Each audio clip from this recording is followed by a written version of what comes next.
What is up, ladies and gents? It is your friendly neighborhood BJJ podcaster, RAF ESPARZA, coming to you with another great installment of The Bullpen, a joint venture between Inside BJJ and the Grappling Hour. How are you doing today? Well, thank you. I know rhetorically you asked me back. How am I doing? I'm doing great.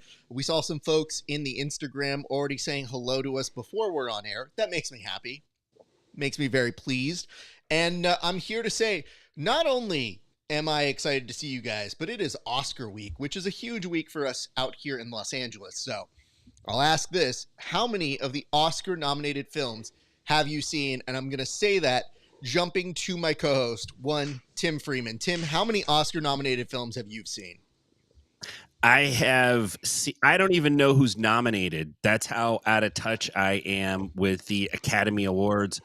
Probably zero. We're supposed to go see a movie tonight called Riff Raff. I doubt that has been nominated for an Oscar, but I might catch one or two, maybe. I don't know, man. So I'm not a huge. The Academy Awards don't mean that much to me. Not anymore. That's fine. It pays the rent here. We're going to go on over to Kevin. Kevin, how many Oscar nominated films have you seen? Did Dune 2 make it? Dune 2 is nominated for Best Picture. I knew it. Lisan Al-Gaib. I knew it. What is that? Never doubted him. You haven't seen Dune 2, huh? Nah, dude. You know, here's my issue. Lisan Al-Gaib. What does that mean? What are you talking about? It's something like The Chosen, or I don't. Wait.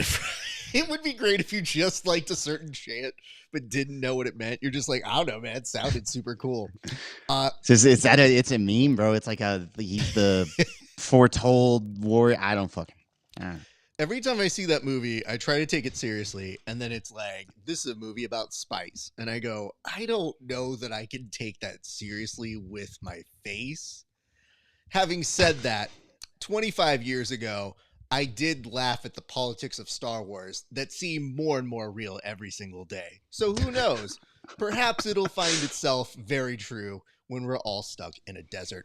Nonetheless, we have major business. It's been a while. We didn't have an episode last week, unfortunately, but thank you guys for coming back, saying hello to us. We have a lot of topics to get to, but before we get to the board and we talk about all those things, I wanted to check in on you both. Gentlemen, it is the end of February. That means we're already 2 months in. How have you both been? Everybody here has been busy, but let's take a state of the union here. Tim, how are you doing? I'm doing really well. I'm just booking my trip to Turkey to get the de Blasian hair system. I can't wait to come back. I'm going full flow, dude. I'm going to do it. I'm going wide. I'm going high, and I'm going way far out in front of my face. Like, it's going to be a real detriment, basically. That's the kind of hair that I'm going to have. Tim, outside of that. If people go back on your Instagram far enough, they can see Tim with hair. And I knew the tail end of Tim with hair. And Tim with hair was a powerful guy. Are you thinking that Tim with hair makes a return? And also, what does that do to our balds versus glasses sort of debacle that we've been having here on the show? It changes it up, because once you appear on Team Bald, pretty much everybody thinks of you as a bald guy, even if you get your hair back, right? It's like, yes, but you used to be bald, therefore we don't really value your hair the same as, like, say, Kevin's hair, right? I could have the best hair system in the world, and you'd be like, yeah, I used to be bald, right? Yeah, exactly, man. So, I think I don't think it would add power to my game. I actually think it would weaken me a little bit, make me a little weaker. So I got to really lean into the bald guy thing, man. Kevin, how do you feel about the possibility of a second hair person on this show? I don't think had hair Tim exists. I think that's a myth that the old people tell. That's the older generations have spread that rumor. That's not true. Urban mythology. When I see those old pictures, it was before we were friends and Tim was on all the gear. So I look at it. So you never saw it in person? Hold on. Yeah, he did. Hold on. I did. But this is the Tim that I know now way better. So it's very difficult for you to ask, do you have memories of being in childhood? And you go, yeah, I remember a bike. And we used to ride it around the block. Like, that's the type of issue I'm having here, which is we were at EBI. Oh, did he have hair then? Man, it's fading. I don't know. But yes, I do recollect photos more, though, in person those days. So let me ask this. I asked him how he's doing. Kevin, how are you doing? Last week, very, very busy, but busy is good. I like people being busy. So how are things going on your side of the world? Busy, mostly good busy. There's been some bad busy. I herniated a couple of discs. I'm currently under attack by my cat. Sorry, viewers. He literally, every time I stop touching him, he scratches me. It hurts. So I keep petting him, and then I'm like, okay, are we good? Are we chill? Have we moved on? And I lean away, and then he scratches me immediately. He's demanding. Sorry, but yeah, I herniated a couple of discs, so I've not been training, and I thought that would free up a lot more time, like I'd be a lot less busy. And then I discovered that going to physical therapy 3 times a week and like getting injections and stuff like that also takes time. Yeah, didn't really do much for me. I'm just like getting fatter. It's like I have the same amount of not free time. I'm just gradually getting softer. Okay, I'm going to avoid the main joke there, but I will go to this one, which is, I think the thing I hate the most about getting injured, obviously I hate time away from training, but it always happens right when I'm on like the best run possible for being in shape. Like, I feel like anytime I'm in peak shape, injury's coming. Like, I've just built it into the system, because there are some times where I go, man, I've lost a lot of weight. I'm getting down to goals. And then all of a sudden injury happens and I go, and I'm back to fat. All right. That was fun. It was a good run, everybody. I was 8 pounds down into like a super disciplined, I'm not drinking. I'm only eating my meal prep. I'm living on my nutrition plan. I was doing that for like 4 weeks. Felt great, training hard, and then back goes out. Yeah. I'm like, of course it does. Let this be a lesson. Never try to get into shape or do anything. Yeah. So I think that's really the takeaway. Love yourself. Embrace body positivity. Indeed. Speaking of which, look at this. What's up, Wallow? The very fit and cut now. Wallow saying hello. Wallow. No jokes yet. So it's a promising start. Wallow coming in very kind here. I want to start with this. Before we go to the board, there was something that hit the internet this week. I just want to take a minute to just kind of address it, and it was mostly off of Reddit BJJ. And the reason why I want to bring this up is it does appear that this week, yes, there was a commentator or a commenter on Reddit BJJ who said that they had experienced problems with somebody within the jiu-jitsu community, and that post was about Jacob Couch. It's a very unfortunate situation, but we here applaud Emma for sharing her story and coming forward with that. It's not easy. This is a very weird sport, but we did want to endorse some support for that, and we hope that somebody sharing this and being brave enough to share that story encourages other people to step forward and say their kind of issues that they have had or dealt with within the sport, because we know a lot of stories that happen like this, and it is tempting to not talk about it or focus only on the fun stories here, but we do try to give time to a little bit of everything and everyone. So in doing so, you can see there have been posts about it, and there was even, I believe, Inverted Gear did drop Jacob Couch as a athlete. So there is some action being taken. It'll be interesting to see how it plays out from there. But to Emma, we just wanted to voice our support and say thank you so much for sharing your story. And for the most part, I don't say this often, thank you to Reddit BJJ. You were actually incredibly kind to this story. I was very nervous stories like this would get downvoted, because sometimes it's somebody you like or you've created an affinity with due to relations here in jiu-jitsu, but they were very kind about that story. And if you have not read it, I would encourage you to look it up. It is pinned on the Reddit BJJ post. So definitely, I think if you own a gym, you owe it to yourself to read something like that. And if you are a member of the community, I think it is important to read that and continue to take, hopefully, some lessons from it and not be the problem. So thank you for that. Gentlemen, why don't we go ahead and now transition to the board? We have a lot to get to today, and I'm excited because it looks like we have some topics that were holdovers from that. And I'll go ahead and start with this. It does look like this. Yes, it does seem that it was leaked that Mikey and Gordon are going to do a fight pass sort of thing together.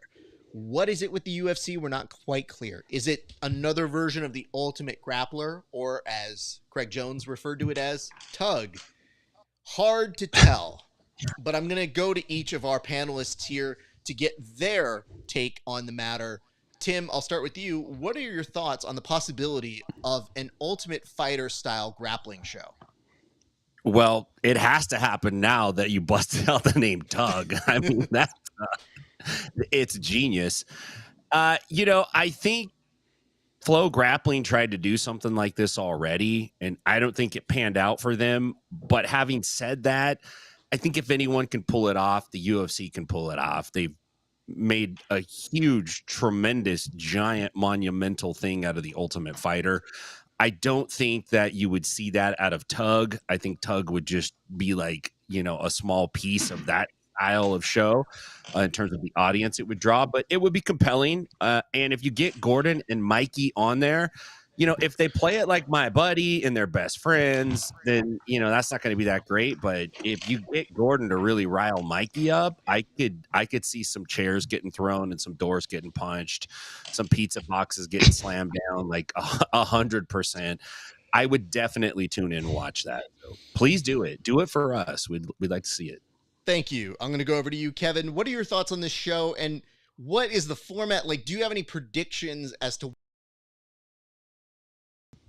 I got no idea what they're going to do. I'm going to tell you what they should do, though. Okay. Diners, drive-ins. Like, you should have Gordon and Mikey, but on the road, having to share a car, maybe the tiny little Miata, I don't know, and they got to, agree on stuff before they can do anything. Neither of them can eat until they agree on what they're ordering, and they both have to eat the same thing. The same quantities, the same everything. I really want them to have to come together and compromise, and I want to see what happens to Gordon when Mikey insists we're eating 7 plates of pasta. I really think Mikey can probably out-eat Gordon, and every morning they start their routine, and Gordon's doing his stack and injecting up, and Mikey's just sitting there, and he can't not say something. That's what you should do. Forget grappling. They never once touch a mat. They never go into a jiu-jitsu gym. It's just them going from diner to dive in to whatever. I don't know how it actually goes, but whatever Guy Fieri does. Gordon's already got the hair. Run it. I'm glad that you said whatever Guy Fieri does, because that is a genre of TV, just in case you were not really aware of what it is. Here's what I'll say about this. I think it's conceptually terrible, but I root for jiu-jitsu, so I'm a little bit on a stuck vehicle here because I want it to succeed. They're two of the biggest names. I don't know many concepts that work.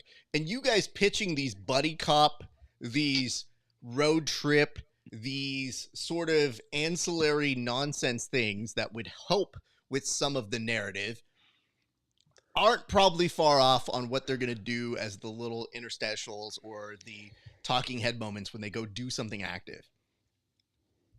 Because they're trying to play off the clash of these two very different personalities.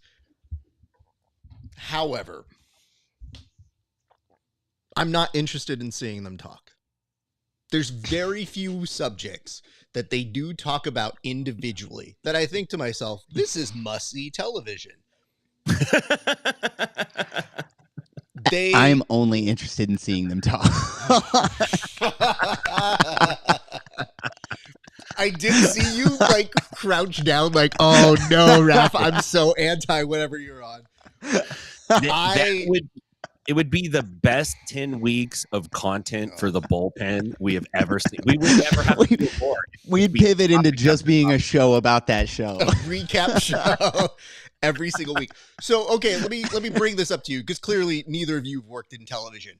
You're really going to put a series of producers, coordinators, editors through that misery, to look through that footage, to go through it multiple days, log it, and say, did you watch the conversation between Mikey and Gordon? Yeah.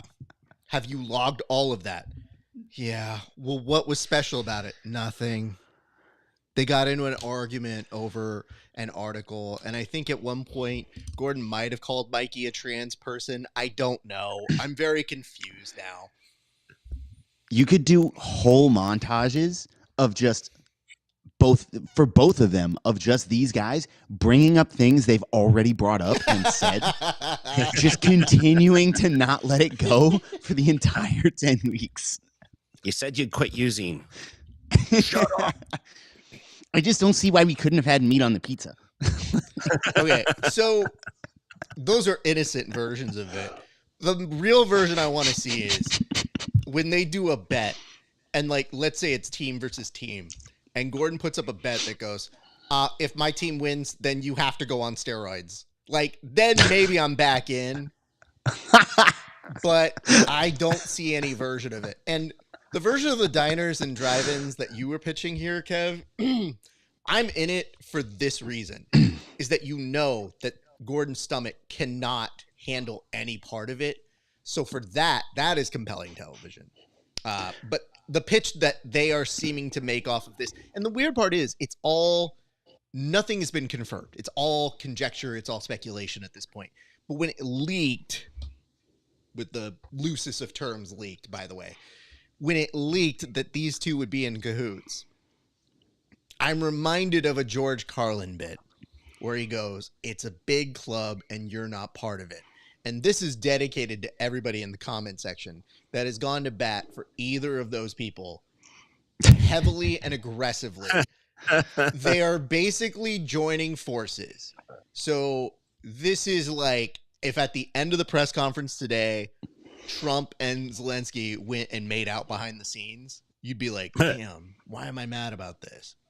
In this particular case, Gordon and Mikey seem like adversaries on very different sides, but they're going to play nice together. And I argue maybe they're happier with each other because they understand the value each other has and that they're pushing the sport forward.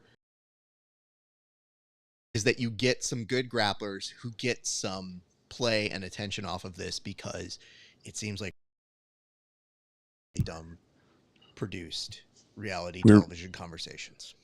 We're way over, but I have a tug pitch off something you touched on, and now don't like those words close together.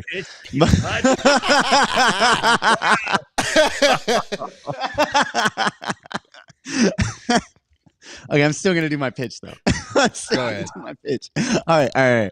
So it's the Ultimate Grappler, straight up, just like Ultimate Fighter format. Mikey, Gordon picking their teams. Here's the deal: Gordon can only pick natty grapplers. You know, all four of them in the sport. Mikey can only pick juiced grapplers. Whoever wins, if Mikey's guys win, Gordon has to go clean. If Gordon's guys win, Mikey has to hop on steroids.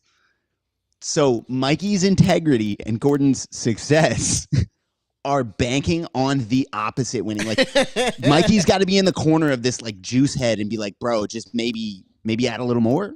I don't like, he's got to believe in the success and the efficacy of steroids in order to not be on them. Like, this is as high stakes as it gets. Whereas Gordon, I don't know what's going to happen to his body. I assume his body's dependent on the steroids at this point, right? Like, him hopping off, the collective withdrawal might kill him. So, like, you know, his life could be on the line. I hear this pitch. It's not bad. In fact, I'm pretty for it, especially if you get moments with Gordon being like, God, you guys would have so many better sweeps if you could just do what I do and just, oh, I wish I could put you on it. Oh, now I have to see if I can coach without it. Like, you're taking away their secret sauce there. Man. Gordon trying to explain how to do anything that a normal human can do. He like has no idea how to grapple if you're not on just a mountain of sauce. He's like, listen, then you just break the leg. I don't hold him down. Like, you know, honestly, if we're going to spend any money, we should be doing this. And it says So the winner would be the Tug King. Is God, the comment? Can't we? Can't we? The King Tugger. King Tug. Listen, guys. Chief I like Tug. There's a part of me that wants to keep indulging this, and there's another part of me Tugs. that says this is the world we live in. Yeah, no, Do it's you- the Tug King. Do you remember when people would get Ultimate Fighter tattoos? Like the Oh, people that did the shows Oof. would get tough tattoos. Yeah. Yeah. Who's getting a Tug tattoo? Let's go ahead and tug one out for me, buddy. I'm a little mad that we didn't have an episode a week ago, but I've actually calmed, and this is made up for it because the extra week probably made it this kind of funny, which I think the wait was worth it. So you're welcome, audiences. Let's move to our next topic before we spend the next 10 minutes coming up with even more puns about tugs and what may or may not. But I do want to point this out. Before I do actually advance this, Tim was right. We did see this before with the Ultimate Grappler. That was the name I gave to his next show on Flow Grappling. The only difference was I didn't call it Tug. I just kept calling it the Ultimate Grappler. So someone took my joke and advanced it one more. So credit to Craig Jones or whoever Craig Jones stole that from. And you know what? Maybe I have to go check the records. Maybe I did say it. I'm going to take credit for it. All right, let's go to our next topic. Some unfortunate news. Fionn Davies, unfortunately, out of the next Fight Pass Invitational. But lo and behold, they've got a lot of really good talent. She may have fallen out in her match, but we are getting an Alex Enriquez who is going to be joining in. And why don't we go over some of the additions that have been happening or some of the notes for reasons why we're excited for the next Fight Pass Invitational. Kevin, I'll go to you first. Yeah, I mean, if you lose Fionn Davies, it's a net loss always. There's among female grapplers, there's absolutely nobody that's more of a draw. Super exciting, et cetera, et cetera, et cetera. That said, Alex is pretty fucking good. Alex is good. She gets after it. If she senses she has an edge in a match, she tends to push it. It's a solid ad. And then always you have Nikki Rod blasting people from 4 feet away, like versus a dedicated guard player. You're actually going to be able to see, like, in their respective weight classes or collect their shared weight class, probably like one of the best guard players, one of the best passers. I think it's a really solid matchup. It's a pretty good card. You got Achilles Hocha and Nathan Haddad. Yeah, I don't. The rest of the card, those are the two big ones that, like, I'm pretty excited about. I am excited to see Nathan versus Achilles. Mostly because Nathan's a super cool guy. I don't know Achilles at all, but I hope Nathan fucking destroys him. I hope Nathan gets that big come up. Like, he's an exciting grappler. He deserves that dub. I mean, Nate, a friend of the show, so we can say that, and we can say that we're excited for him to get out there and go grapple. But I'll ask this, Tim, what are you excited about in this next Fight Pass Invitational? Well, I am excited about Wagner Rocha coming after Kevin Sherrill now, because the last guy that talks smack remotely about Achilles ended up having to fight his dad in karate combat. You know, it's a big loss. Fornerino versus Davies was like a big deal. We talked about it when it was mentioned, and it started to shape up and look like it was going to be an all-female card from top to bottom. Unfortunately, Davies hurt her shoulder. She's out. Pulling Alex Enriquez in, what a great idea, because Enriquez is fireworks, man. She gets after it, and I think she's going to make the most of it. Fornerino's great female competitor. She's had a tremendous year last year, so I think that's a big opportunity for Alex. I think it's going to be a great match. And like you guys were saying, this card's stacked, dude. It has Nikki Rodriguez against Victor Hugo, Renato Canuto's fighting Oliver Taza. Sarah Galval, Andre Galval's daughter, is starting to make waves. We're going to see her. We're going to see Helena Krevar. So there's a lot of good matches that are going to be on this card. It would be, you know, like, awesome to see Fionn there. I'm sure she'll be back. But on a secondary note, like, I'm really happy for Alex that she's getting this opportunity. So I'm looking forward to watching that card. I think it's going to go over well. I think, though, there could be some kind of like thing, like Nikki Rodriguez now is the main event on Fight Pass Invitational 10. He's the main event on the next Who's Number One. Like this, it can't keep moving in this scattered direction forever where they're sharing 1 or 2 stars across all promotions. But otherwise, man, it'll be a good card. Wow, Tim. Yeah, I agree. Build your own stars, guys. The PGF has its own stars. Home built, homegrown stars. Now they're showing up on other cards. Yeah, now they're showing up on other cards. Yeah, listen, the PGF has shown that you can grow talent. Like you can actually build a following. You don't need to just hire Gordon Ryan as your main event every time to have a good show. Zapatero does the same thing. Like they kind of build up their own people. Start doing that. Stop getting Nicky Rod for everything. Let the rest of us in. I like that both of you take the hardline stance of, hey, you can't be booked on 2 shows. How dare you? And back to back, stop booking Nicky Rod is my stance. Listen, Nicky Rod is a new dad. He needs to pay some bills. College he's may not hurting for even money. Exist. You might even have to send someone to space. That's what College Fund is now. Like when you read that Katy Perry is going to space, you think to yourself, why? She doesn't need to go to space. That's the new college. I'll give Nicky Rod credit. If I made $1 million, you would never see me grapple again. I'm gone. For 3 years. I think after 3 years, we'd true. see you back very quickly out of Naga after that. Hey, guys, you got any more of those $1 million tournaments? My man would be like, hey, I was told the absolute was for $1,000. Turns out tigers are expensive. You know how much he eats? At least a gardener a week. I do want to point this out. I am excited for Fight Pass Invitational. That should be next Thursday, correct? I think so. Let me see. I'll grab the date real quick. And it says, give us Thursday. an example of who, Kevin. It's talking about PGF stars. Ernesto Rivera. There you go. All right. Say the name, Kevin. I was about to say. You can't We're talking about off stars, as a coward right? to the audience, especially Listen, hosts of other man. PGF shows. This dude hosts David a show called Evers. PGF Insiders and is like, name 1 star. And I'm like, if there were no stars, there could not be an insider show. You just be like, hey, let's look inside the mats. Jet I just think Thompson. he's trying to make Kevin say Elijah's name, and Kevin just won't. He is. Nah. I mean, We're talking about stars. Elijah's weird- never done anything outside the PGF. Stop it. Say You nice, can't. everybody. You can't be a star if you don't Oh, transcend God. the promotion.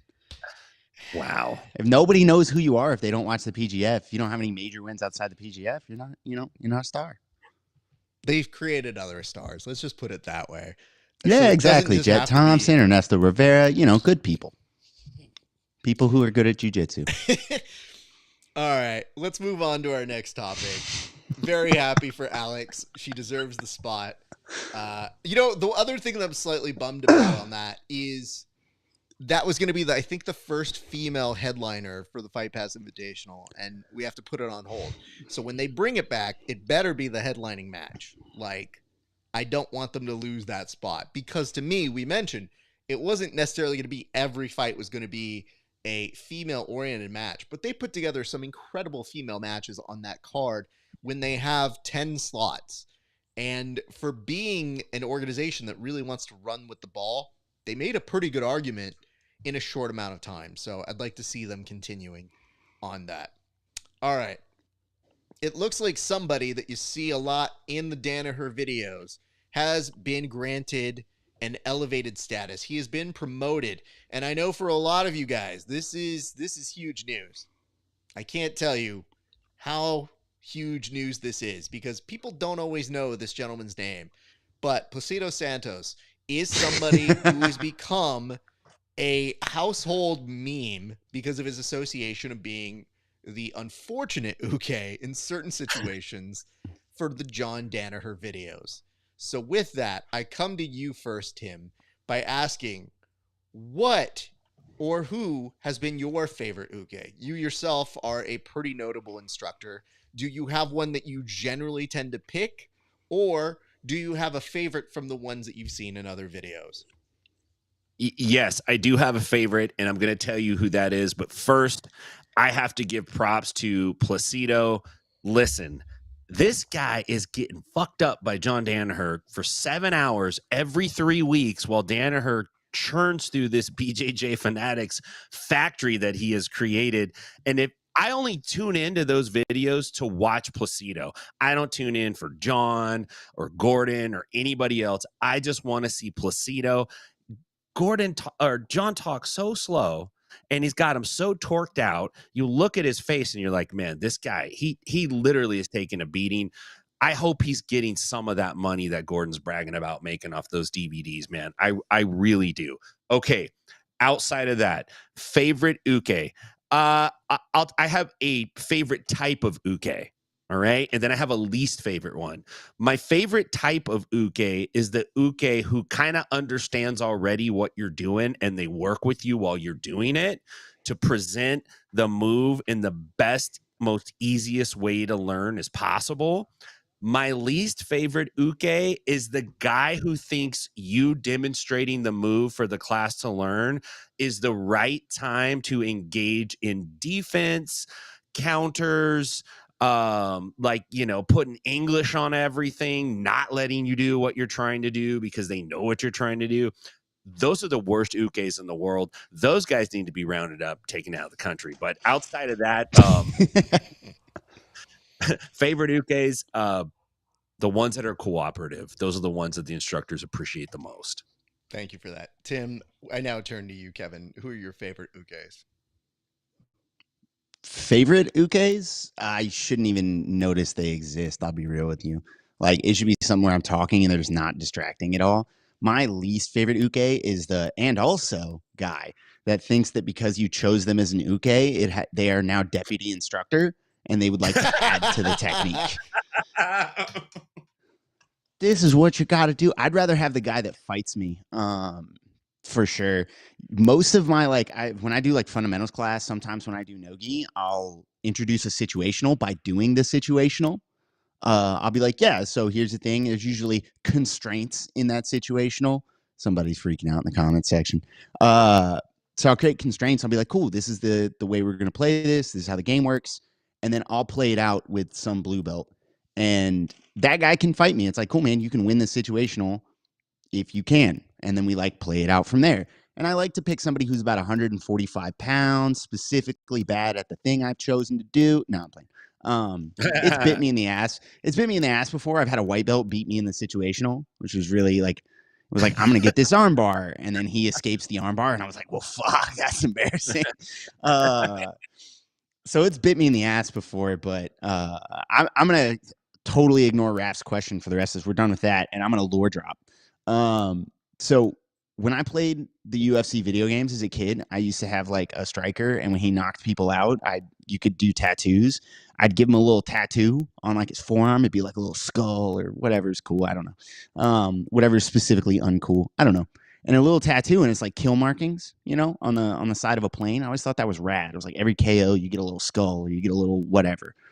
I think I want to start getting a little kill marking tattoo for people I put to sleep, but not in competition, only ukes.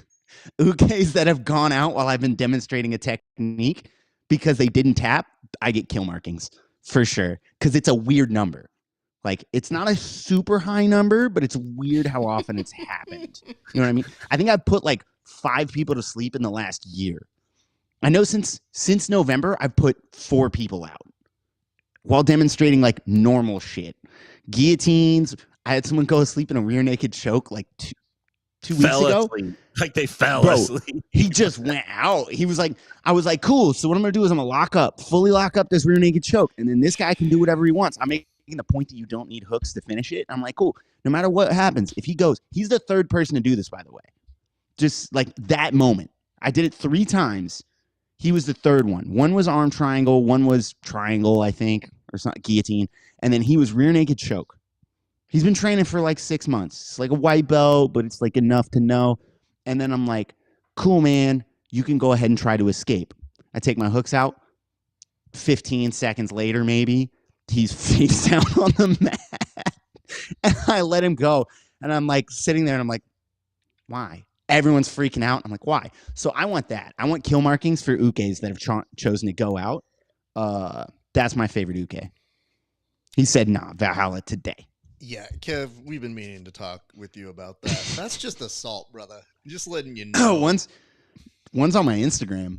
What is on your Instagram? Is the I taught a seminar and I talked about my guillotine, and I'm like, I have a guillotine little variation that me and my homies call the cigar cutter. And I'm like, yeah, if I get this locked up, we have this regular conversation. If you could lock up a submission and you know for sure you're going to finish it, the one you have the most confidence in on anybody in the world, you lock this shit, you get it fully locked on Gordon Ryan, right? On whoever you think is the best escape artist in the world, Alexander Volkanovski or whatever. This guy's dead, right? What's that submission? And mine's this particular guillotine. And this dude was like, cool. And he turns, he goes, you should hit it on that guy during the demo. And I was like, why? Is he really hard to guillotine? Am I about to get set up? All right, let's run it. Dude goes out in like 5 seconds. And I like out. And I was like, oh, that's why. He was like, yeah, I didn't think he'd tap. I wanted to see if it was real. I'm like, you think I'm teaching a seminar on something I haven't, like, it's not real? Well, hold on. This took a different turn that I wasn't expecting. He was set up. So you had someone who goes, I got an issue with that dude. Can you take that guy out? And Kevin, as a bounty hunter who was unwitting to the situation, goes, why, sure, of course. Let's see. Oh, no, he's dead. My options are yes or no, and no is not acceptable. These people paid for this seminar. I can't be like, no, trust me, it works. Wait, hold on. In the 3 game minutes of yes and going, well, you asked for murder, yes and. Oh, no. He agreed to be, the guy said, yeah, I'll be the UK. And I was like, okay. Listen, man, you were talking about getting a custom tattoo to celebrate each guy you put out. This is premeditated. Yeah, but it's their choice. I don't feel bad about it at all. They don't tap. If they choose not to tap, it's whatever. Kevin's just over here thinking to himself, you know, I'm Han Solo, seeing how many Ewoks I can kill, and I'm gonna tattoo each one that I do. It's all good. It's great. It's fun. They're furry. Yeah, they're I want kill markings for times I wasn't in a fight, you know? Kill markings, they're for demonstrations. Kev's going to have these are people ones that you get when you go to like do Muay Thai in Thailand, and it's like, oh, is that like a very specialized like warrior tattoo? Nah, it's how many ukes I've killed over time. Well, I'm glad we had that. Can I just point out one thing here? Listen, I recently had a student where I was teaching something, and somebody asked, like, well, how do you do a triangle from there? And I'm like, okay. And I show him the triangle variation. My student gets up, goes to the side, and goes, Coach, I was almost out there. And I was like, no, you weren't. And he goes, I was, Coach. Man, you almost put me asleep. And I go, I guarantee you that is not the case because, 1, I have terrible triangles. 2, you got up and walked. You either go out or you don't go out, and you didn't go out. So don't tell everybody like I put you out. It's like somebody came back to life and goes, that dude killed me, except you didn't die.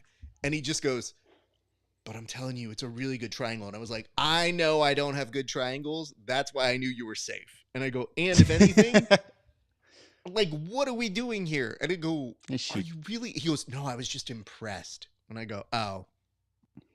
Well, I guess that just compliments me. So, sure, I'll take it. But that was, like, the most recent uke that I had. You immediately lawyered up, and he was just trying to compliment you? Dude, I need to make sure. These kids are all looking at me like you're the only person in the world who knows jiu-jitsu. So half the time I have to give them the look of, like, listen, this will work if you're good. If you're bad, probably not going to work. But, guys, that should work for you. Godspeed trying to get it on this other blue belt. That's really dicey that day. But I would tell you, my favorite ukes, though, when I'm working with guys, the one that I pick, I tend to try and find the people whose ADHD is like overreacting. So my way to keep them involved is to go, hi, you. Clever. Come be an uke here. And they go like, what? And I go, exactly. Now I'm going to teach you the move. And then they start to get it a little bit better. But because everybody in their own way has ADHD, and I'm a trained person who has done public speaking for years, I'll be making eye contact with people. And if I see them like start to space out, I go, uh-oh. I think we're losing them. Hey, you come over here. And they go, oh, okay, cool. So that has been my favorite type of uke to work with, just to compare notes. Let's go to our next topic, which is Club Med. Tim, this one is confusing to me because I read it, I see it, and I don't even know what this is. But the primer says, Henner Gracie announces new Gracie medical defense. I will not speak out of turn on this. I will turn it back over to Tim. Yeah. I'm just as confused as you. So apparently Henner and his army of folks that work for him have started this Gracie medical self-defense. So it's a self-defense protocol geared towards the medical community. So I'm assuming hospitals, doctors' offices, walk-in clinics, places like that. Where they teach them some self-defense, some de-escalation techniques. All great and good stuff. I went and checked out their site and looked at their curriculum. Huge, gigantic picture of them doing safe rap. 2 dudes safe rapping a dude on a gurney. I'm just like, man, these guys they're taking it as far as they can. I think it's a great idea in principle for these people that work in these particular environments to have some kind of skill set. And I think if you teach those people, you should get paid for that, right? Of course, that's a skill that's been acquired. Not a super fan of trying to like trademark the whole idea or make it to where like they're the only ones that can do it. It's a very odd thing to me, and I'm all for making profit. I love capitalism. I love America. But at the same time, it comes off a little bit odd. You know, it's like, what's next? Is it going to be like Gracie self-defense for insurance carriers, Gracie self-defense for... It's like, come on. Jiu-jitsu works in the self-defense, you know, like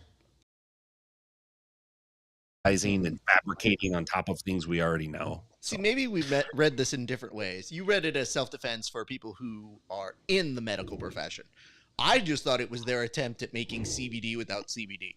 Like, it was their Gracie next level of merchandising, being like, you know, you can do a lot of things, but what if you get injured? And if you get injured in the middle of something, nothing is better than Gracie CBD. It has no CBD in it.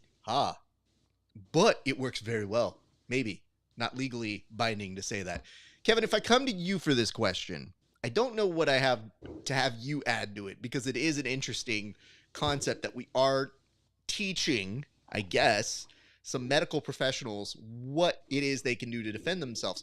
Is there an underserved area? Like, is there some Waffle House employees that we should be trying to teach or educate in the art? They don't need training. They already got it on the job. You don't get hired there unless you know how to throw hands.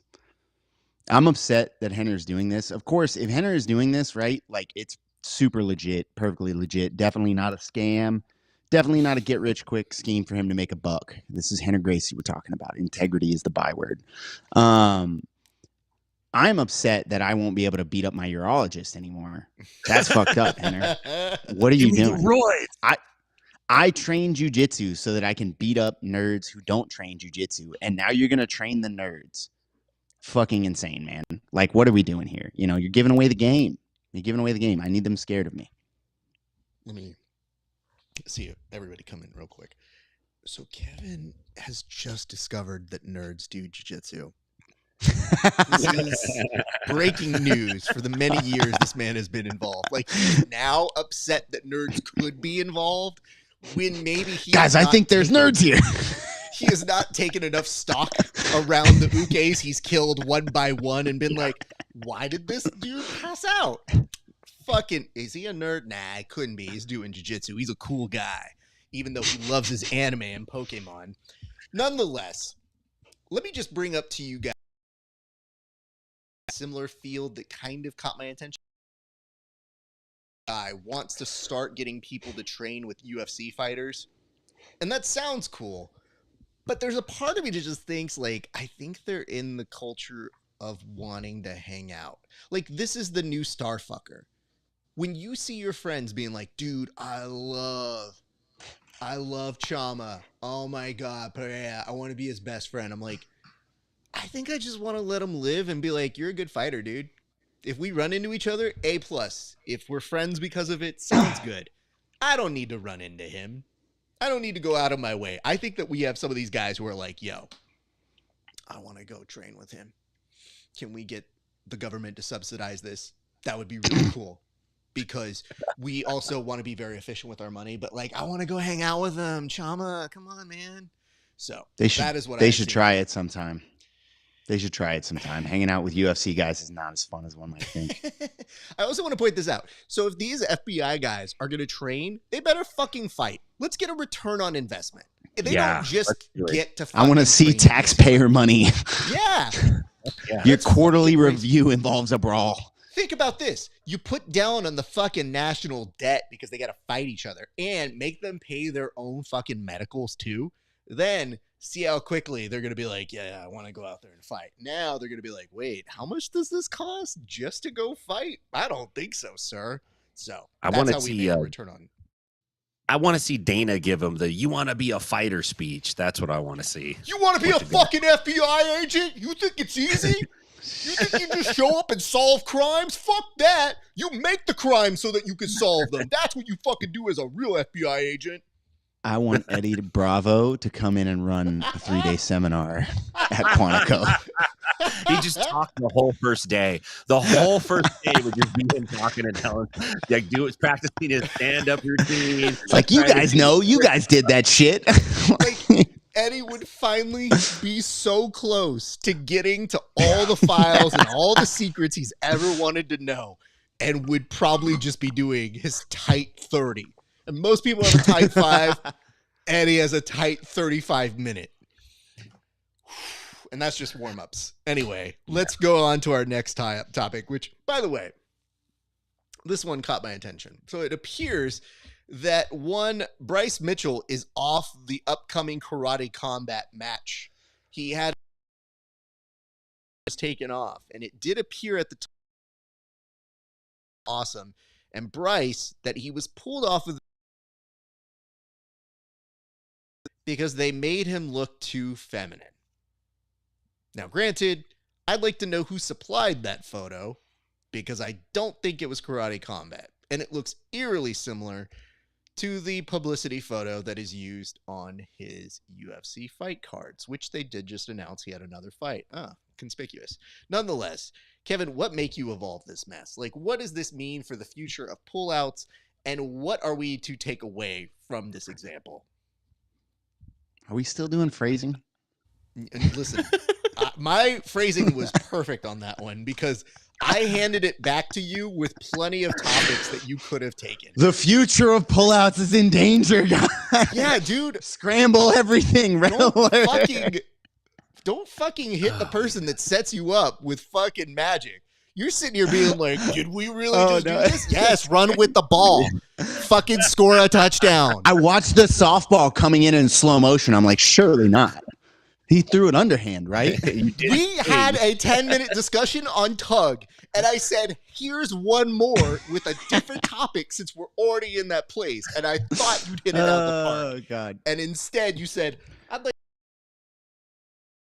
to see this. Listen. This was too easy of a layup. A man who's familiar with tugs, not so much pullouts.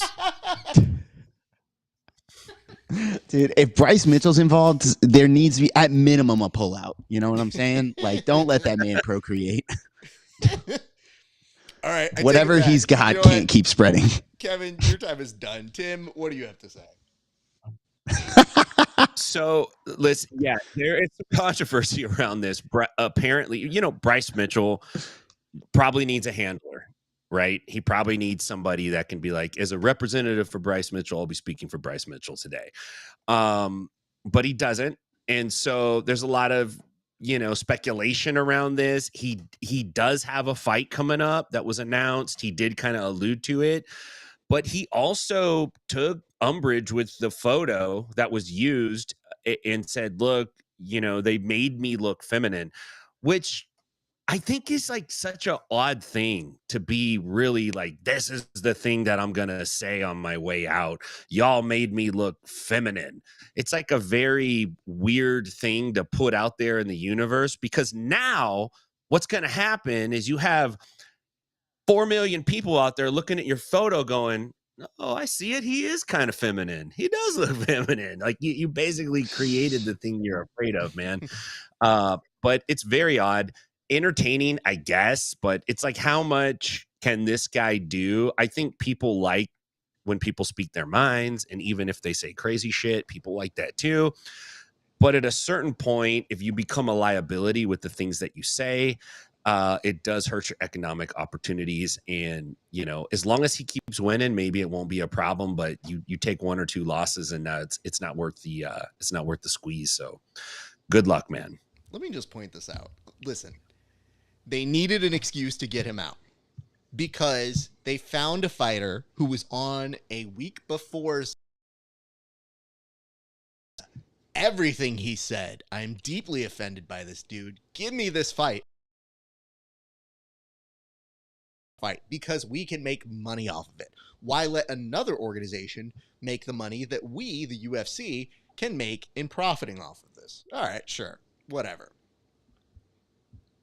They then look, because they're like, well, we don't want to just say you pulled off of this card. We got to come up with something in our minds that's funny. So then they start looking at the joke and they go, what plays to our fan bases? Gay jokes. Done. All right, that's going to go over a major with them. And then you look at it and you see that this dude's had a history of not being okay with that language or that lifestyle. Okay. But then to create this, like, you made me look feminine, which is supposed to be this wink wink with somebody who has not been afforded the ability to go like, that dude's smart enough to wink. I get it. That's irony. Instead, it just comes off as, listen, guys, just say you're pulling him from this fucking card. Like, this is like an unnecessary step that you have to do for no reason. And I know we're trying to get out of the realm of being creative, creating continuous buzz, but that's really what it is. And to me, I just don't know what that does for us, for a dude who has a history of problematic nonsense that he has been spouting. And it used to be that we had a line. I don't think we really have a line anymore where people cross it. So if they're excited to see this fight, God bless. I just knew from my point, I just always find it astounding that anytime he's about to say something, it's the Homer Simpson, oh, everybody's about to say something real stupid, let's watch. And I just think that's where people are with this. And for me, nah, we can move on. We're good. But I definitely saw it, and I thought to myself, well, it's definitely a different way of saying he got a UFC fight. And I think maybe it's okay sometimes to give bad feedback, which is, yeah, that's dumb. You don't have to do that. So thus, that is our quick little note on this one. Hey, guys, as we transition to our next topic, I don't mean to disrupt anybody here, but there is a shocking topic. Can you believe, I know it might be hard for some of you, that there is the possibility that there may have been a dive match in the ADCC? Now, hold on. Don't take me to task for coming up with fake news, the type that Bryce himself would pitch. But what if I were to tell you that a participant in one Matt Serra not only explained the process, but seemed to be bragging about the process in which maybe, just maybe, an ADCC match had been fake. So I come to you both, and I'll start with this, Tim. Would you take a dive? And if so, what would it take for you to take said dive? Hell no, man.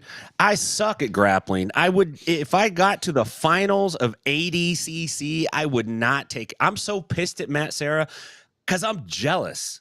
This guy's so good that he took a dive in the finals and didn't even care. The thought never crossed his mind, I might not ever get back here again. He's like, oh, man, you take a dive. Oh, sounds good to me. I'll take a dive. Like, that's wild, dude. That's insane. I wouldn't do it, perhaps, if someone's life was on the line, or maybe it was like a 7-figure monetary No, sum. stop it. Someone's life is on the line is the most out-of-pocket thing you've said. Like, you better grapple real well or this orphan gets it. Or somebody's on life support. There's like, boop, boop. So if you need Tim to take a dive, do not approach him with money. Tell him you have a hostage. Hostages. Done. Listen, 7 figures, I'll take a dive. Other than that, I'm not taking a dive, Say man. 7? He said 7, dude. $1 million to take That's a dive. how much it's worth to me. Yes. That's how I'm bad gonna I want that undercut this man. gold medal. I'm going to undercut this man so hard. By all means, Kevin, please. This is an open market. Listen, you hand me as much money as I would have made plus $1 and tell me I won't get broken, we're probably good to go. Approaching me in the semifinals is a much better bet, right? Like, the closer I get, you got to outbid it. But like $10,001 to not actually have to grapple, I don't know, man. That sounds kind of good. I'll just spray paint that metal gold. That said, I've never actually taken a dive, so seems like a dumb idea in hindsight a couple times. Fascinating. Interesting.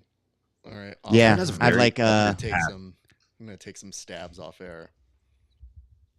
Go for it. I know the man. first one is Elijah, so that one I know for sure. All right. Let me just say this. If you're trying to ask me to take a dive, 1, have you done a proper evaluation? 2, like, maybe if you just compete, I think you're going to do okay. But 3, I find this fascinating to think if you're in a place where you have some leverage, you should be trying to get things in perpetuity. So listen, ADCC at this time, you don't know what the history is going to be, but I'm looking at it as an opportunity to be like, hey, listen, jiu-jitsu doesn't make any money. You have to give me 10% in perpetuity of all ADCC for the future. You start saying things like that and people go like, why am I asking you to take a dive? And you go, exactly. It's a fucking sporting competition. This only matters at this time to probably 10 people. And in the future, that'll grow to 100. Congrats. Right now, I'm just thinking to myself, if you're asking for people to take a dive in jiu-jitsu, like, you gotta have something else going on in your life. Like, have a kid, adopt a kid, put that kid up for ransom. Then you can get Tim to do anything you want him to do.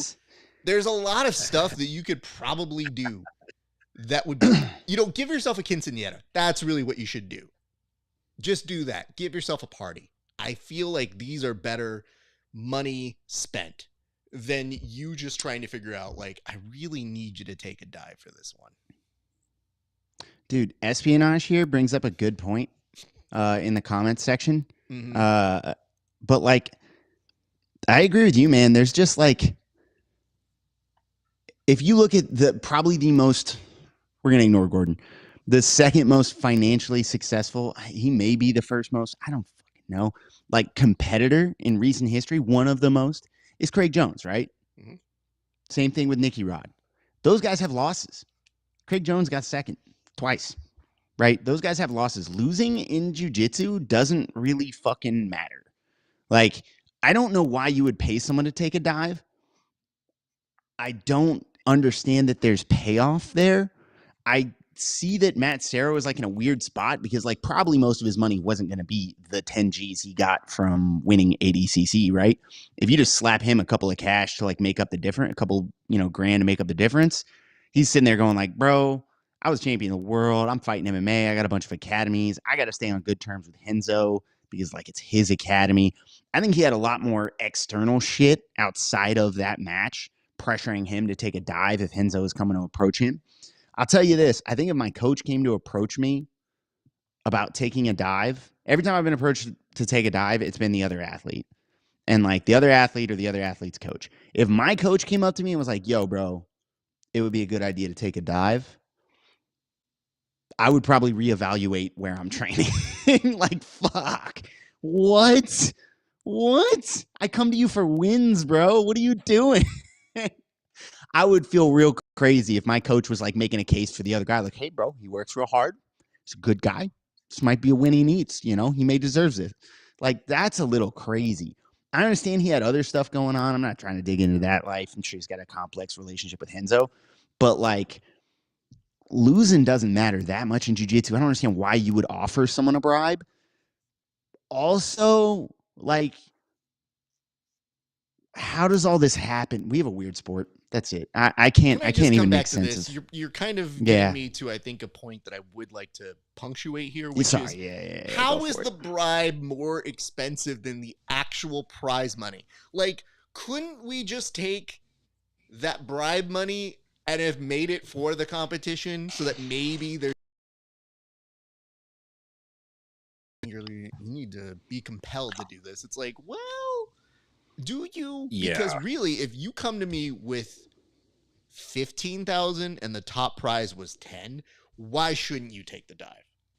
Like, economically speaking, it makes no sense that you would make more money off of that. And then it begs the question, why aren't we asking this guy to pay for this shit? Like, obviously get him out of the ethics, but why the fuck why is this so important? If it was so important, you just win. And more importantly, I just think to myself, it's frustrating when you're trying to build a sport. We did get this comment, and I'll just very quickly bring it up. And it says, maybe Matt was just looking to focus on MMA, and ADCC was not the achievement it is seen as now. Got news for you. Not saying as much outside of our realm. And it says, also, he was honoring his coaches/mentors' wishes.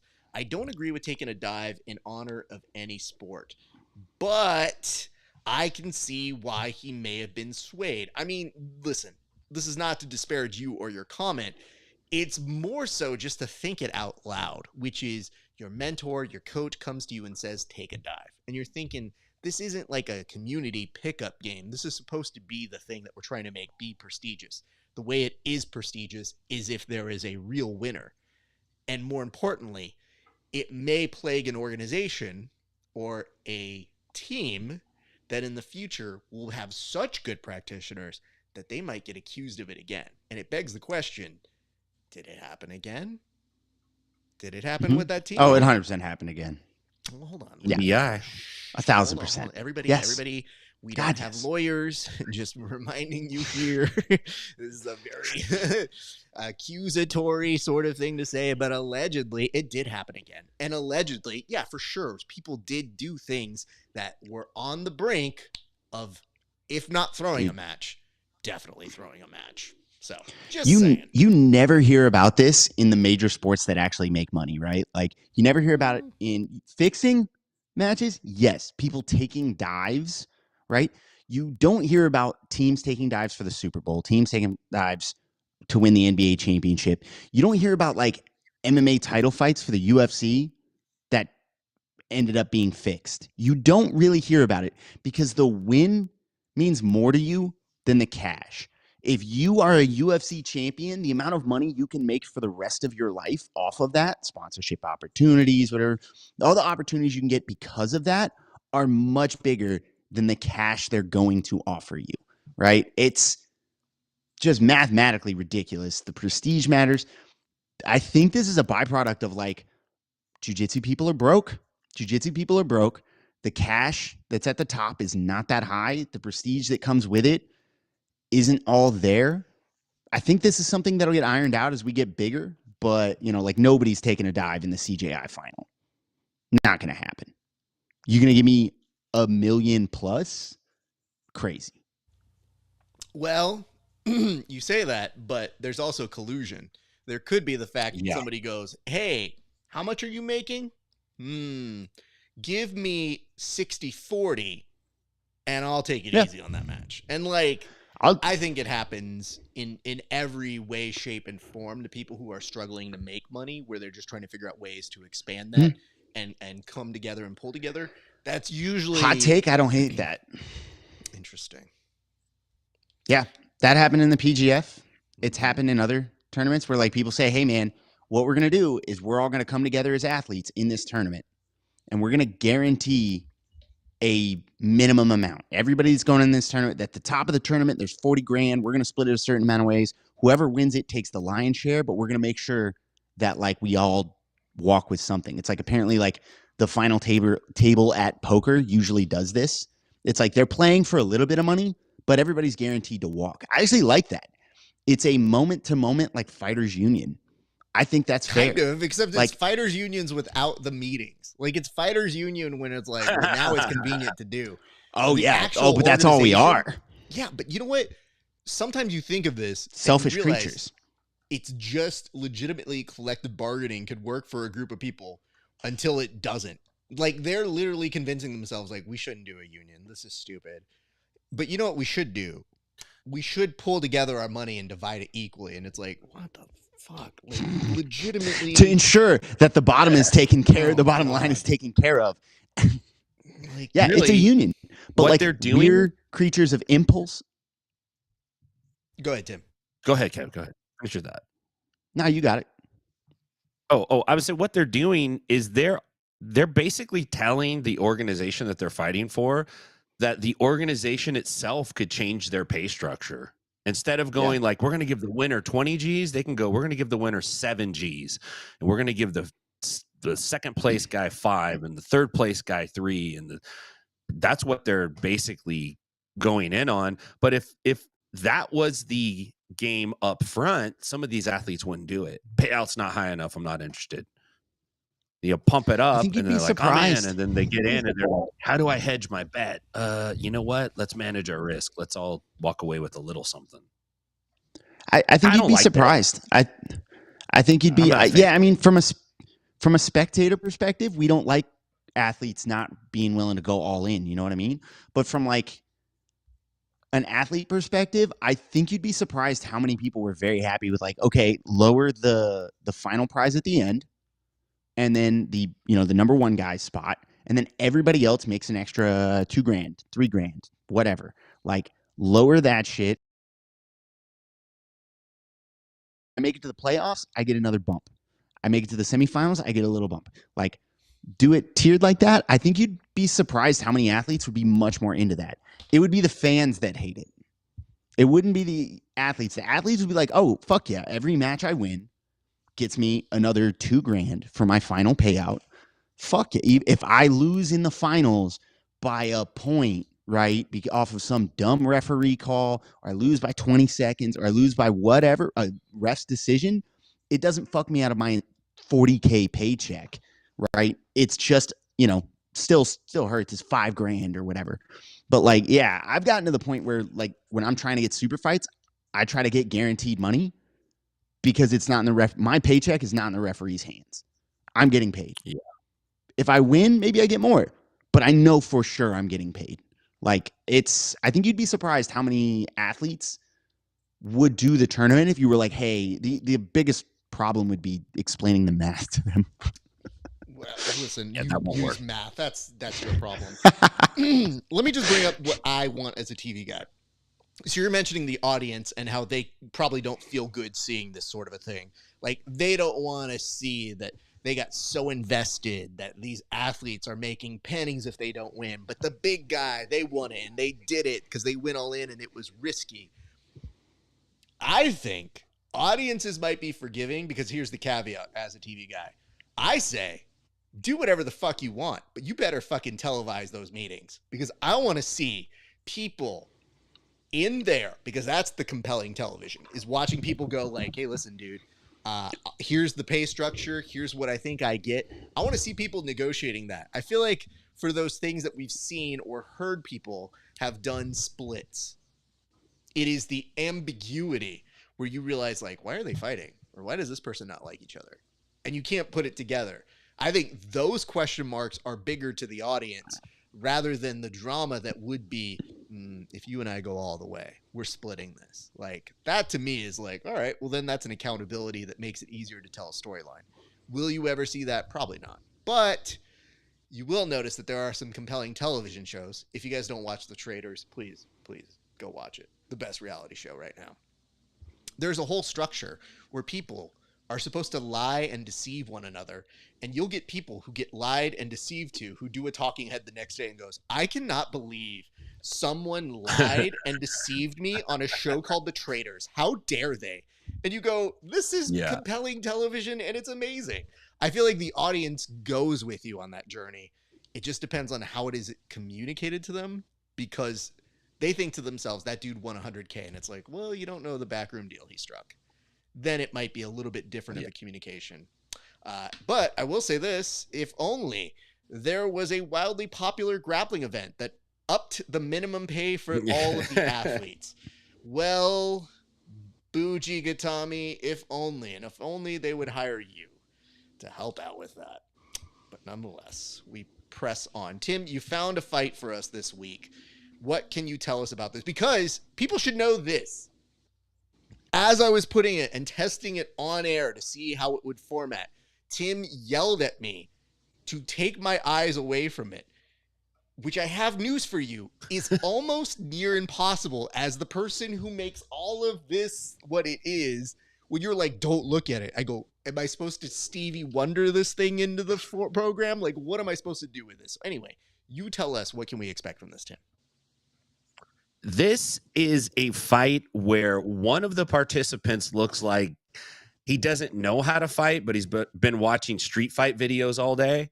And then the other participant literally fights, but it looks like he's taken a vow to never raise his arms. And so they're constantly by his side. It's the oddest fighting posture that I've seen in a really, really long time. It's an outdoor fight, which I'm a big fan of, but it takes place. It's either outside of a big bank or maybe like a indoor-outdoor shopping center, maybe a casino. I can't quite get a read on it. Both gentlemen, one gentleman's in shorts and flip-flops, and the other dude, I can't tell if he has a mask on or if he has his shirt pulled up over his face or it's tucked into his mouth. He's got odd behavior in general, but I think you guys will like this. It's not long, and my wife actually showed me this one and said, I think I got something you're going to want to see. And I love that you're getting right. your wife in on the responsibility of producing now. Like, I have you listed as a producer on this show, and I may need to swap her in for your spot on this. But nonetheless, well, what I do is I force her to watch our segments. Like, if I think they're good, I'm like, you gotta watch this. Watch it right now. And then if she doesn't laugh when we're laughing, I'm like, you don't think that's funny? Like, watch it again. It's funny. Like, rewind it. It's just, yeah, I can't get any. I'm so glad that you take it out and you're like, you better enjoy this. You better 5-star this, because this is some funny shit that we said. This bro humor better pay off. All right, I'm going to let you narrate this one. Godspeed. Very excited for it. But here is this week's fight of the week. And go. So we got flip-flop guy really throwing hands, good kick, beating down the other dude who I don't know if he's asleep, if he has narcolepsy. I literally don't know what he's doing, but the other dude is going full pieces. Kidney kick at the end. Great, fast little fight. Everything you want to see in a fight. I just don't understand what the guy in all black was exactly doing. Maybe you guys can help me with this. Fair enough. I'm going to let Kevin take the next stab at this one. Kevin, this one's all yours, sir. Man, I am so into this. Like, I can't tell because of the pixels, but like, I think I'm really seeing right here a future. God dang. It would be so cool to see this guy like this linear fighting style. This man is born for the UFC. You got the teeps, you got the straight arms. Holy crap. Holy crap. Sorry. You got the teeps, you got the straight shots. You can tell I'm very into it. You got the viciousness, the ground and pound. This man is like one step away from being Alex Pereira. Like, we're here. He's squared up. He clearly wants nothing to do with the grappling. It's all hooks, elbows cocked out, and yet there's power. God dang. Sorry, he just hits him so hard. I'm always stunned by how vicious street fights get, like how much hate is involved. Oh, yeah, it's so emotional, man. You watch like trained fighters, and like you'll occasionally see some raw, like, oh, fuck you. But like street fights, they don't know how to temper it at all. They're not problem solving in their brain. They're fighting emotionally. It's great. For one of them, it's great. It's definitely the hot rod. I've been drinking green tea all goddamn day is really what that is, the expression of that. Let me walk you gentlemen through both the fight and the production notes I have on this one. All right, so first things first.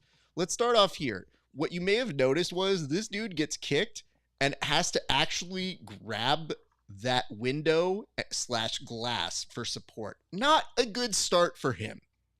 Doesn't bode well. In fact, it may signal that he's going to have some issues standing up, but he's definitely getting the shit kicked out of him to the point where I thought that was an elbow that chimed in. Now, I don't know if you recognize that dude, but it looks like Toddy, who does work for BJJ Fanatics, kind of going a little bit nuts. And if you're seeing him come here, there's some back shots to the head, which are illegal in most forms of fighting. Street fighting. This is where I enjoyed this the most, Tim, though. Look at this.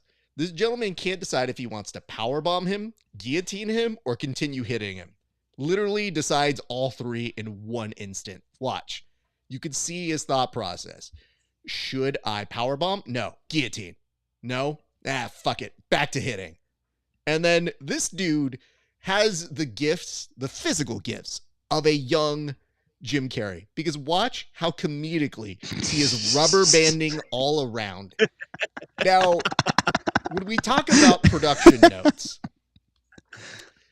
I want to bring to your attention here that the gentleman recording this is just kind enough to get this footage for us, but not brave enough to go past that corner. He is like, I want to stay sight unseen here. I'm not getting it next.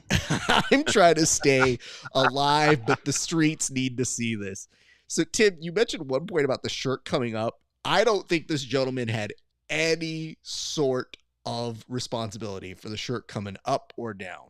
This gentleman was a product of his surroundings, because right here, he tries one hit and gets whomped several times. Bro, he does. String Bean out there really does transition from the grappling to the striking seamlessly. Get this man in a gym. Absolutely. And this is the kind of moment where, from the production side, listen, we're getting kicks here, but this is not the time to get timid with your filming. If you're seeing kicks from another human being, you have to turn the corner. You have to get us better footage, because this is how bad he's losing the fight. That this gentleman who's recording does what we like to call the civilized point down, like, oh, he really got his ass beat. I'm going to turn away. And he does that with his phone, which is like, yep. Oh, no. I'm not going to show that. I can't do that. That's mean. I feel like I'll be an accessory to something if I film this. Somebody put, I figured it out. It's Keith Jardine. The dude stance remind me of Jardine. It is pretty close. So we will give you that, sir. I do want to point out, we do have a couple quick little notes here. One of the comments that we got on the YouTube version, the tall version, is Waffle House is where black belts go to improve. Just from an earlier comment that we had. So I wouldn't disagree with that. Tim, you had sent me some comments as well, and I just want to ask you, sorry, I don't know what to do with this, because I don't ever like to really make fun of small personality things here, Tim, but come on, we need I took my hat off. We can make fun of this. I understand that does give us some credibility, but just look at this photo. Like, what am I supposed to do with this photo? And the weird part is when Hannibal has the hair, so it's still like open. It's there, but now he's gonna have the fake fade that's gonna come in, and I need to be prepared, because I don't want to make fun of it. It's not something I want to do. So, Tim, as the resident bald, like, what are we looking to do with that? Well, we're President bald. It's top class. Come on, bro. If it was anybody else, it wouldn't be funny. It's Tom DeBlast, dude. He's leaning in on it too, which I appreciate. He's giving day by day head updates, pictures of the head, markings on it. I mean, if you're gonna go all in, go all in. Let me just bring up this, because now I realize why you sent me that photo is so that I could likely have this on hand as I bring in these other comments here. So this Yes, is the sir, last you got thing that it. we're doing here today, and then we will call it a wrap. But here are the comments that go along with that. The first one, which says, or follow God's plan like me, and he wants bald. So I am bald. And man, it's easy hair days. So this dude's saying like Tom should respect the order of nature and just accept his baldness. Tim, your response? I mean, it's a strong statement to put out there to Tom DeBlas, because Tom DeBlas is a gospel-loving Tom DeBlas. And he's like, hey, the author of the good book says, if ye are bald, ye shall be bald. Tom's like, nah, man, I'm going to Turkey. I'm going to be honest. I think I missed that one in scripture. So I'll come back to that one a little bit later. Here's another one that says, you couldn't get them to shorten that forehead a bit. Now, listen.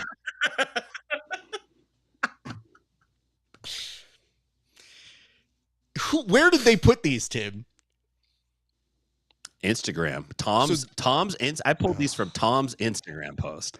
Tom's Instagram? Picture, he's taking that like a champ, man. I would not have expected that. So I never know which Tom you're gonna get. Like, he's either gonna be like so good about it, such a good sport, or he's gonna try and fight you. I know. Like, oh yeah, pull up to the gym. Well, this one says, Professor, what's the total cost if you don't mind me asking?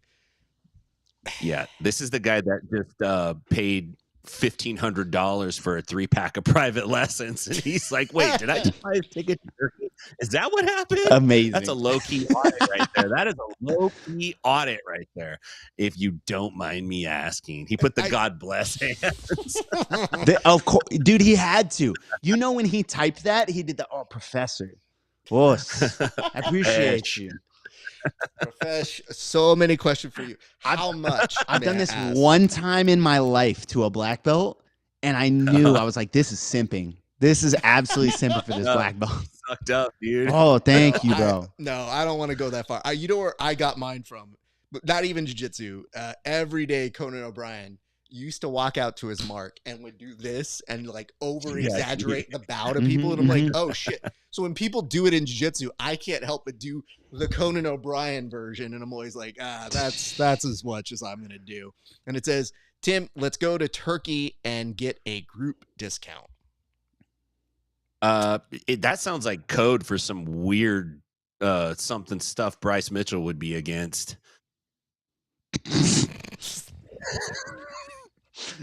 Go to Turkey and get a group discount? Nah, dog. I don't know. You trying to get a group discount? Wink, wink, wink. That shit'll get you beat up in Stockton, man. You can't roll up on somebody and say that. What I'm thinking, Turkey group discount?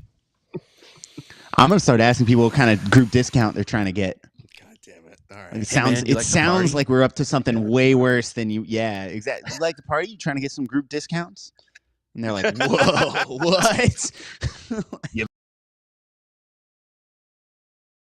Saved. You know, I like to think of it like this. There's stuff that happens in the first third of the show, the second third of the show. The last third of the show is really, really a crapshoot. Because you get the fight. Who knows what that's going to look like? You don't know if we're going to have Tim agree to go with a commentator on the comment section that just goes like, hey man, you in on this? What if Tim had said yes, commentator? Like, what YouTube commentator would you have expected if Tim's like, I'm down, let's get some fucking hair on this head? Like, what kind of world would we be looking at here? I want to start that charity. We just fly people to Turkey for their group discount hair plugs. Oh, nice. Be like, listen, bald people are a stain on this world, and I'm here to save them. My wife has said many times in the past, she's like, you know what charity I want to head? I was like, what? Because she always thinks, she's like, if you ever make it big, I'm not going to work. I'm just going to do a charity. And I was like, cool. And at once she goes, I'm going to save the public libraries. And then she comes back the next day. She's like, it's not worth it. She comes up to me the next day. She goes, I'm going to do wigs for gays. And I was like, yeah. She goes, I get so embarrassed if a gay has a bad wig. Like, legitimately. And I go, oh, secondhand embarrassment. Yeah. So then she's phenomenal driver for a charity. So then she's watching the traitors, and there's a woman who every time she sees her, and why did the set hate Another her? one. And so I'm like, yo, she really may open that up one day. But nonetheless, it says first class on turkey hairlines. Yeah. Oh, wow. That's, you know what? Points for that. Yeah, all right. I give it to him. You know what? That's a good sign the show has gone on too long. So, gentlemen, plug your shit. I'm going to go to you first, Kevin. Plug your shit. Hair plugs. Sponsoring me now. All right. That would actually be a really good way to go about it. You just sponsor people who have great hair and pretend it was your plugs. Just lie. Phenomenal sales tactic. Just lie. Speaking of, come see me at ATT Lean. Our memberships are phenomenal. We don't do culty shit. At Kevin Grapples on Instagram. Probably somewhere else. Yeah. Not any other accounts, because sometimes. Oh, yeah, dude. I'm trying to get Kevin Yapples going. It's like the bullpen. I always feel weird about, like, I got to, like, hide our, like, we'll collaborate on something and I'll give it like a week and then, like, I'll hide it from my profile grid because I'm like, listen, it looks like I don't grapple right now. You guys post so much more often than I do, and it just looks like I don't do jiu-jitsu. So I was like, cool, I'll do Kevin Yapples. I'll push everybody over there, and then I can do all the tag things. But then that gives me 4 Instagrams, and I don't even like having the ones I have now. So I need to get on that. Kevin Yapples. Yes, lo and behold, we ever tell people about this show, Kevin. That is really our biggest detriment. You know, I want y'all to tell people. That's why I like post it, and then I wait like a week and I hide it so that people can still see the highlights from 3 years ago when I competed. Yeah, 3 years ago. I mean, the real answer is you need to post more independent of us. You can't just blame us. It's like, man, they're posting every week. I don't want to battle you guys, right? Because then I'm just burying you with a different way. You just plug your shit. Method. I'm not telling you like, That's yo, what I'm saying. I put up 3. We're What just you put up this week? That's what I'm saying. We're going to end up in an arms race, and I'd rather not do that because I'm trying to be on Instagram less. So yeah, Kevin Yapples, and then I can repost that shit, and it just stays on there forever. Yeah. You know what you could do, Kevin? You could be on there less by me out here. You could just not be competitive about it. Cocaine habit. Now, what I would like is No. I want you guys to keep doing it, and I feel bad because I will not be posting. I post like once every 2 weeks or some shit. Yeah. But like I still need promotions to believe I am a competitor. And like they'll book me and shit, right? Like I need seminars, I need whatever. If it's like all my content is commentary stuff, then like I'm not getting those super fights anymore. I'm not getting seminars. So I got to find some kind of balance. And instead of trying to find some balance, I'm just going to create 2 different accounts. Listen, I got an idea. It's going to solve your problem. Go ahead. While you're going to all these therapist appointments and getting your back worked on and gaining weight, and it takes a lot of time, you have a phone in your hand. Post some content. Mm-hmm. Use that time to build up Kevin Grapples. Problem solved. I found out this week or last week when I stopped training that even without training myself, me training, me going to coaching fighters, doing separate tape study or private lessons, I coach 51 hours a week. I don't want to be on my phone any more than I have to be. Fucking exhausting. Yeah, you should make a few more accounts then. That's the problem. Bro, I used to be in social media marketing. I hate it, dude. I hate it. I don't like it. It's like Starbucks. I don't ever want to make a Frappuccino again. I worked there for a couple of years. I don't ever want to make another Frappuccino. I bet if I worked at Subway, I'd stop eating sandwiches. Fascinating. Tim, plug your shit. I work at a jiu-jitsu gym and I stopped submitting people, you know? You can catch me. No, you know what? Do your plug over Kevin's face, because now maybe if he cuts this, you can just drop a mention that Kevin's looking for super fights, and then we'll see what happens from here. Yeah, super fight. I am booking seminars. Do not hit me up. Handsome Kevin. He's a 7 in real life when you see him. But he has the potential on any given night to be a 10 on the mats. You're a fool if you don't book him. He already told you money talks, and you could probably get him for not that much. $1 over probably will be enough to get him out there. He'll fly Spirit. Look, as long as you let him bring his cat along, he'll be a good dude. He'll be out there. He'll big it up. Book him. The guy needs work. Let's book him. We need him to keep posting on Instagram, so we need you to give him a freaking job. Let's go. Okay. Outside of that, catch me on Inside BJJ. If you're out in Nashville, come by 10th Planet Nashville. If you're in Stockton, check us out at 10th Planet Stockton. We had Kevin Crane on the show last week, and we're supposed to have Carlos Machado on Sunday. So great stuff, guys. Really fun to be here with you. Great show. Let me just point this out. We spent so much time addressing Kevin's issues that we couldn't even acknowledge the fact that Tim looks like a rapper from a late 90s band. Like right now, you look like you could have been the DJ for Criss Cross. Like you look like you could have been the DJ at Live from the Apollo. Like you definitely have a look and feel that I had to ignore because Kevin was in the middle of I don't like social media. And I go, oh, well, we're not going to have the end of this one. But let's put it this way, kids. I'm going to put the camera on Kevin while I plug him. Look, everybody, it's Kevin Sherrill.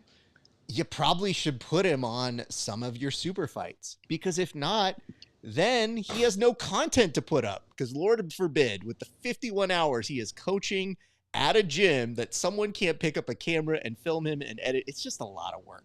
He'd rather just submit somebody on your show for a price that's kind of negotiable, but hey, let's not disrespect this man.